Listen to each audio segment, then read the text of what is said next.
You study for hours, but the next day, it's gone. You highlight the page, reread it 3 times, and somehow, it still slips away. You tell yourself you'll remember. You tell yourself it matters. But when the test comes, your mind goes blank. And you sit there, staring at a question you know you studied. But you can't reach it. It's not just tests. It's names, conversations, things people told you last week that you promised you wouldn't forget. You try harder. You focus more. You even write it down. But it doesn't stick. And the worst part? You start to wonder if something's wrong with you. If your brain just isn't built for this. If other people have some advantage you don't. Meanwhile, somewhere in Japan, a high school student is memorizing 200 vocabulary words in one night. And they'll still remember them a month from now, not because they're smarter, not because they have a better memory, but because they were taught something you weren't. Here's the truth, your memory isn't broken, it was never trained. You were taught to study, not to remember.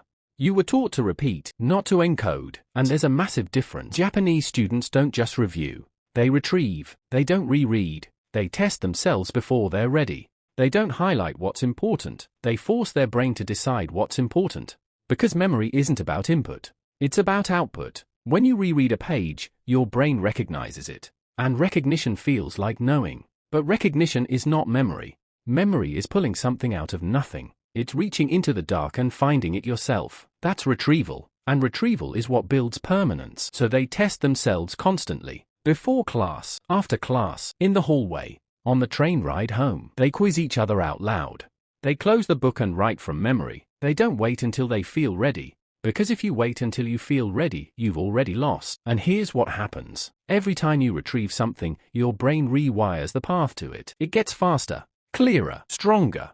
But every time you just reread it, nothing changes. You're walking the same circle, hoping it turns into a road. They also space it out, not cramming, not binging. They review tomorrow, then 3 days later, then a week later, right before they forget. Because forgetting is part of the process. Forgetting is where the growth happens. When you retrieve something you almost lost, that's when it locks in. But you've been avoiding forgetting. You've been reviewing too soon, staying comfortable, staying safe. And comfort doesn't build memory, struggle does. This isn't about being Japanese. It's about being intentional. It's about knowing that your brain doesn't record. It builds. And if you're not building, you're not remembering. So close the book, write it out, say it out loud, get it wrong, then try again tomorrow. And the day after that, not because it's easy, but because that's the only way it stays. The question is, are you willing to feel like you don't know it, so that one day you do?